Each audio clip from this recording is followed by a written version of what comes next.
ஒரு குட்டி கதை சொல்லிட்டா சார். 1992 பிரேசில்ல டெவலப்பே இல்லாத ஒரு ஊர்ல ஒரு பையன் பிறக்கிறான். எந்த அளவுக்கு டெவலப் இல்லைன்னா 902 அப்புறம் பிறந்த இந்த பையனுக்கு கூட எலக்ட்ரிசிட்டி இல்லாம தான் படிக்கணும். மெழுகுவர்த்தியோட வெளிச்சத்துல படிப்பாங்க. அது மட்டும் இல்லாம அந்த ஏரியாவோட மொத்த குப்பையையும் அவனோட ஊர்ல தான் கொட்டுவாங்க. அதுல ஒரு சில ஏழை ஃபேமிலி வாழ்ந்து வருது.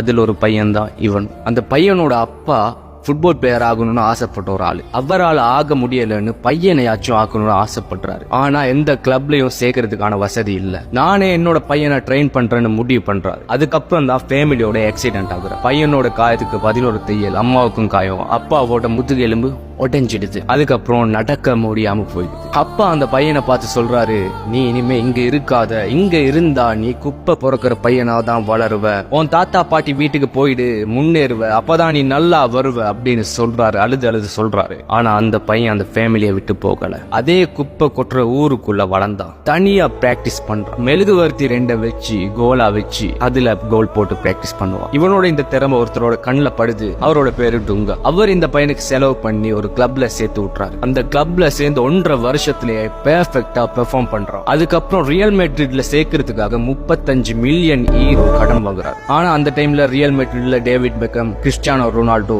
இந்த மாதிரியான லெஜெண்ட்ஸ் இருக்கிறதுனால வாய்ப்பு கிடைக்கல. நஷ்டமாகிடுது. பிரேசில் டீம்லயும் இடம் கிடைக்காம போயிடுது. ஆனா இவன் தளராம தயங்காம பிராக்டிஸ் பண்ணிக்கிட்டே இருந்தா, அவனோட திறமைய வளர்த்துக்கிட்டே இருந்தா, ஒரு மாதிரியா ட்ரை பண்ணி பிரேசில் டீம்ல சான்ஸ் கிடைக்குது. கிளப்லயும் சான்ஸ் கிடைக்குது. அதுக்கப்புறம் ஒரு கிளப்ல இருந்து இன்னொரு கிளப்புக்கு மாறுறதுக்காக 222 மில்லியன் கிடைக்குது அந்த பையனுக்கு. உடனே அவனுக்காக கடன் வாங்கின அந்த டுங்காவோட கடனை அடைச்சிடுறான். அந்த பையன் வளர்ந்து கிரேட்டஸ்டா வாரான். அந்த குப்பை கொட்டுற ஏரியால அவனோட ஊர்ல 1500க்கும் அதிகமான ஸ்டூடெண்ட்ஸ், 7 குழந்தைகளை படிக்க வைக்கிறான் அவனோட செலவுல. அதுக்கப்புறம் அந்த ஊர்லயே ஹோட்டல் கட்டுறான், ரெஸ்டாரண்ட்டை கொண்டு வரான். கொஞ்சம் கொஞ்சமா அந்த குப்பை கொட்டுற ஊர்லயே வளர்ந்து அதே ஊரை ஒரு சிட்டியா மாத்துறான். அந்த நாட்டு கவர்மெண்டே சொல்லுது, இனிமே இந்த ஊர்ல குப்பை கொட்டக்கூடாது அப்படின்னு பேன் பண்றாங்க. பிகாஸ் அந்த பையனுக்காக வேண்டி. இவ்வளவு நேரம் நான் சொல்லிக்கிட்டு இருந்த யாரோட கதைனா நெய்மார்